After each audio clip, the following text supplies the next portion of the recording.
Hi hello എല്ലാവർക്കും നമസ്കാരം.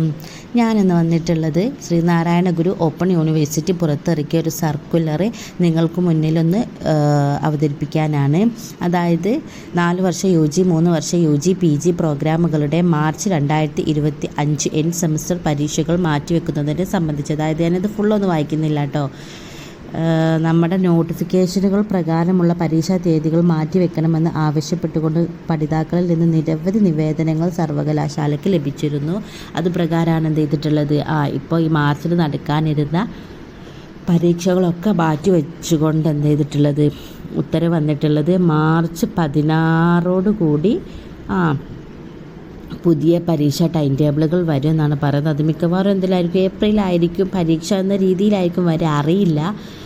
അപ്പോൾ യൂണിവേഴ്സിറ്റി കുഴപ്പമില്ലല്ലേ, അവർക്ക് എന്ത് ചെയ്താൽ മതി, അവർക്ക് ഫീസ് കിട്ടുന്നുണ്ടോ എന്ന് നോക്കിയാൽ മതി. പക്ഷേ നമ്മളെപ്പോലെയുള്ള വിദ്യാർത്ഥികൾക്ക് എന്താണ്, ഈ ഡിഗ്രി കഴിഞ്ഞിട്ട് വേണം അടുത്ത എന്തെങ്കിലും പോകാനെന്ന് വിചാരിച്ചിരിക്കുന്നവർക്ക് നീണ്ടു പോയാൽ അത് വലിയ ബുദ്ധിമുട്ടാവും അല്ലേ.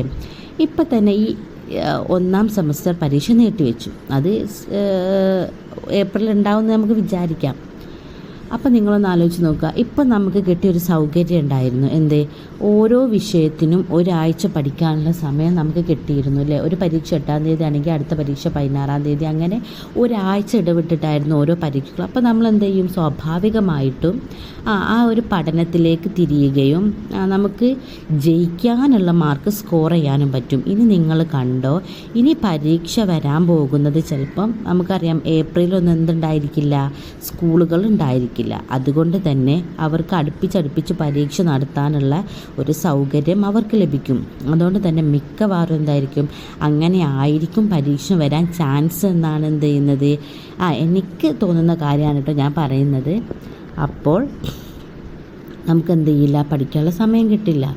ഇപ്പം തന്നെ ഒരുവിധം കുട്ടികളൊക്കെ എന്തായിരിക്കും, 8-ാം തീയതി 9-ാം തീയതി നടക്കാനിരിക്കുന്ന പരീക്ഷയ്ക്ക് ഒരുവിധം പഠിച്ചു തുടങ്ങിയ കുട്ടികളായിരിക്കും അല്ലേ.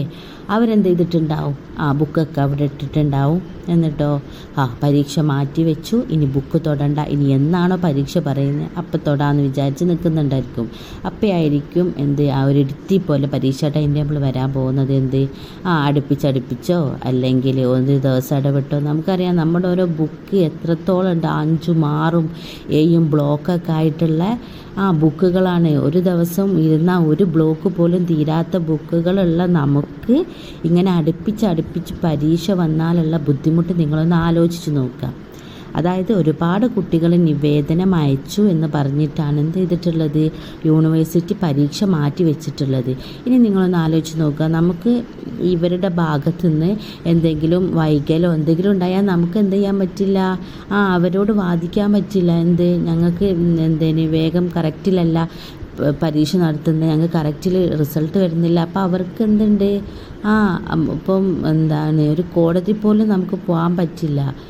അവർക്കെതിരെ അവർ പറയും, ഞങ്ങൾ ഇത്ര കൃത്യസമയത്ത് പരീക്ഷ നടത്താൻ വേണ്ടിയിട്ട് ഡേറ്റ് വരെ ടൈം ടേബിൾ വരെ എല്ലാം സെറ്റാക്കിയിരുന്നു. ഈ വിദ്യാർത്ഥികൾ തന്നെയാണ് എന്ത് ചെയ്തിട്ടുള്ളത്, ഇത് മാറ്റി വയ്ക്കാൻ പറഞ്ഞിട്ടുള്ളത്. അതിൻ്റെ പേരിലാണ് മാറ്റി വെച്ച്, അതുകൊണ്ടാണ് വൈകിയെന്ന് പറഞ്ഞു. അപ്പോൾ അവിടെ നമുക്ക് ഓപ്ഷനില്ല. ഇനി അടുത്തത്, ഇപ്പോൾ നമുക്കറിയാം നമ്മളെല്ലാവരും എന്ത് ചെയ്തിട്ടുണ്ട്, സെക്കൻഡ് സെം രജിസ്റ്റർ ചെയ്തവരാണ്. അവരെ സംബന്ധിച്ച് അവർക്ക് ഫീസ് കിട്ടി.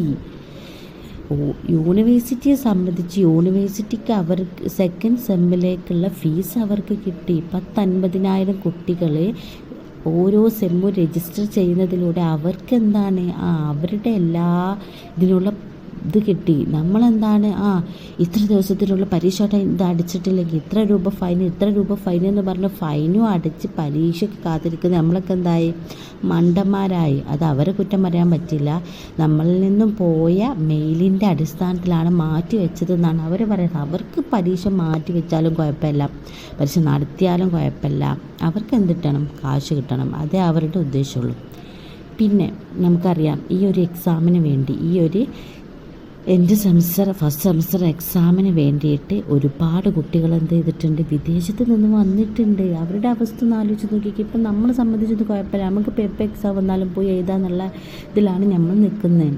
പക്ഷേ ഈ ഒരു ടൈം ടേബിൾ ഇതൊന്ന് ആലോചിക്കുക. 2 ദിവസം മുമ്പാണ്, ഇന്ന് 7-ാം തീയതി ഇന്നലെ രാത്രിയാണ് എന്ത് ചെയ്തിട്ടുള്ളത്, എക്സാം മാറ്റിയെന്ന് പറഞ്ഞിട്ട് നോട്ടിഫിക്കേഷൻ വന്നിട്ടുള്ളത്. 2 ദിവസം മുന്നൊക്കെ ഇങ്ങനെ നോട്ടിഫിക്കേഷൻ വന്നാൽ എന്ത് ചെയ്യും? അത്തരം കുട്ടികൾക്ക് എന്ത് ചെയ്യാൻ പറ്റും? നിങ്ങളൊന്ന് ആലോചിച്ച് നോക്കൂ. അവർ വിദേശത്ത് നിന്ന് ഇങ്ങോട്ട് വന്നു, ഇനി എന്നാ എക്സാം എന്നറിയില്ല, ഇനി പോണ്ടേ എന്നറിയില്ല. അവരുടെ ഭാവി ഒന്ന് ആലോചിച്ച് നോക്കും. ഇത് വൈകുന്നത് കൊണ്ട് എന്താണ്, ഈ ഒരു സെമ്മ് വൈകുമ്പോൾ അടുത്തതും വൈകും. അങ്ങനെ വൈകി 4 വർഷക്കാല ഡിഗ്രി 5-6 വർഷം എടുക്കും. 2 വർഷം PG 3-4 വർഷം എടുക്കും. അങ്ങനെയൊക്കെ ആയിരിക്കും എന്ത് ചെയ്യുക, തീരുക. അപ്പം ശരിയാണ്, ഒരുപാട് കുട്ടികൾ ബുക്ക് കിട്ടാത്തവരുണ്ട്, ഈ ലാസ്റ്റിലൊക്കെ ചേർന്നവരില്ലേ. അല്ലെങ്കിൽ ആ ബുക്ക് കിട്ടിയിട്ട് ഒരു ഉപകാരം ഉണ്ടെന്ന് എനിക്ക് തോന്നിയിട്ടില്ല. ഫുൾ ഇംഗ്ലീഷിലാണ്. ഇപ്പം എന്താണ്, ആ ഒരു ബുക്ക് വായിച്ചിട്ട് നമുക്ക് എന്തെങ്കിലും ക്ലാസ്സുകളോ അതോ ഇതൊക്കെ തരേണ്ടി വരും. ഇപ്പം നമുക്കറിയാം, നമ്മളിപ്പോൾ ഒരുപാട് വലിയ റാങ്കോ അതൊന്നും പ്രതീക്ഷിച്ചിട്ടല്ല എക്സാം എഴുതുന്നത്, ഡിഗ്രി എടുത്തിട്ടുള്ളത്. നമുക്ക് ജയിക്കണം, നമുക്കൊരു ഡിഗ്രി വേണം എന്ന ഉദ്ദേശത്തോട് കൂടിയിട്ടുള്ളവരായിരിക്കും അധികവും ഈ ഡിസ്റ്റൻറ്റ് ഡിഗ്രി പ്രിഫർ ചെയ്യാം. അപ്പോൾ നമുക്ക് എന്ത് ചെയ്താൽ മതി, ജയിക്കാനുള്ള മാർക്ക് കിട്ടണം എന്ന ഉദ്ദേശത്തോടു കൂടിയാണ് നമ്മൾ ഇത് ചെയ്യുക. അപ്പോൾ നമുക്ക് ഒരു ഇച്ചിരി പഠിച്ച് ജയിക്കണം എന്നുള്ള ഉദ്ദേശത്തോടു കൂടി ഒരാഴ്ച മുന്നേ പഠിക്കാൻ തുടങ്ങിയവരായിരിക്കും. അപ്പം എനിക്ക് പറയാനുള്ളത് എന്താണെന്ന് വെച്ചാൽ, ശരിയാണ്, പരീക്ഷ ടൈം ടേബിൾ നീട്ടി. ആരും എന്ത് ചെയ്യണ്ട, ഇനി പിന്നെ പഠിക്കാമെന്ന് വിചാരിക്കേണ്ട. നിങ്ങൾ എന്ത് ചെയ്യുക, പരീക്ഷ നടക്കുന്നു എന്ന ഉദ്ദേശത്തോടു കൂടിയിട്ട് എന്ത് ചെയ്യുക, പഠിക്കാൻ തുടങ്ങുക. ഇപ്പം നമുക്കറിയാം, ഈ 8-ാം തീയതി ഒരു പരീക്ഷയാണ്. അതിനുള്ള ഒരുവിധം എല്ലാവരും പഠിച്ചിട്ടുണ്ടായിരിക്കും. ഒരുവിധം ഞാൻ ബുക്ക് മുഴുവൻ പഠിച്ച് അരച്ച് കലക്കി കുടിച്ചിരിക്കാനല്ല ഞാൻ ഉദ്ദേശിച്ചത്. നമുക്ക് ജയിക്കാനല്ലേ, നമ്മൾ അസൈൻമെൻ്റ് എഴുതി അതിലെല്ലാവരും എന്ത് ചെയ്യുക, അത്യാവശ്യം നല്ല രീതിയിൽ എഴുതി കൊടുത്തവരായിരിക്കും അല്ല. അതിലൊരു നമുക്ക് 30 മാർക്കാണ്, അതിൽ 15 മാർക്ക് കിട്ടുമെന്നൊന്ന് പ്രതീക്ഷിക്കുക. അതുപോലെ തന്നെ ഈ ഒരു 70 മാർക്കിൻ്റെ പരീക്ഷയിൽ ഒരു 21 മാർക്കും കിട്ടിയാൽ നമ്മളെന്താണ്, ജയിച്ചു. 35ൻ്റെ മാർക്ക് മേലെ മാർക്ക് കിട്ടി നമ്മൾ ജയിച്ചു. അതിന് സെറ്റായിട്ട് ഇരിക്കുന്നവരായിരിക്കും അധിക പേര്. അപ്പോൾ ആ ഒരു പഠിത്തം നിങ്ങൾ കണ്ടിന്യൂ ചെയ്യുക. നമുക്കറിയില്ല ഇനി എക്സാം എങ്ങനെയാണ് വരിക എന്ന്, നമുക്ക് ആർക്കും പറയാൻ പറ്റില്ല. അടുപ്പിച്ചടുപ്പിച്ചാണോ ഇടവേള ഉണ്ടാകുമെന്നൊന്നും പറയാൻ പറ്റില്ല. വെക്കേഷൻ ആയതുകൊണ്ട് തന്നെ അടുത്തടുത്ത് പരീക്ഷ വരാനാണ് ചാൻസ് കാണുന്നത്. അതുകൊണ്ട് ആരും ഉയർപ്പണ്ട, പഠിച്ചോളുക. എല്ലാ വിഷയവും ഒരു ബേസിക്കായിട്ട് പഠിക്കുക. നിങ്ങൾക്ക് ജയിക്കാനുള്ള മാർക്കിനുള്ളത് നിങ്ങൾ എന്ത് ചെയ്യുക, പഠിച്ച് വെച്ചിട്ട് എന്ത് ചെയ്യുക, ബുക്ക് പൂട്ടിയാൽ മതി. പരീക്ഷ മാറ്റി വെച്ചല്ലോ എന്ന് വിചാരിച്ച് ആരും എന്ത് ചെയ്യണ്ട, ബുക്ക് മടക്കി വെക്കേണ്ട. എല്ലാ വിഷയവും എടുത്ത് പഠിച്ച് വെച്ചോളുക. എന്നിട്ട് പരീക്ഷയ്ക്ക് ജയിക്കാൻ നോക്കുക. അപ്പം നമുക്ക് എന്തുണ്ടാവില്ല, അടുത്തടുത്ത് വന്നാലും നമുക്ക് എന്ത് ചെയ്യാൻ പറ്റില്ല, വേഗം പഠിച്ചെഴുതാം.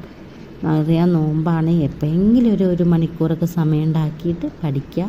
അപ്പോൾ ഓൾ ദ ബെസ്റ്റ്. അപ്പം ഞാൻ പറഞ്ഞതുപോലെ നിങ്ങളുടെ അഭിപ്രായം നിങ്ങൾ കമൻ്റായിട്ട് രേഖപ്പെടുത്തുക. ഈ പരീക്ഷ മാറ്റി വെച്ചതുകൊണ്ട് നിങ്ങൾക്ക് എന്താണ് ഗുണമാണോ, അല്ലെങ്കിൽ ഈ പരീക്ഷ മാറ്റി വെച്ചതിൻ്റെ പേരിൽ ഒരുപാട് ബുദ്ധിമുട്ടുണ്ടോ എന്നൊക്കെ ഒന്ന് നിങ്ങൾ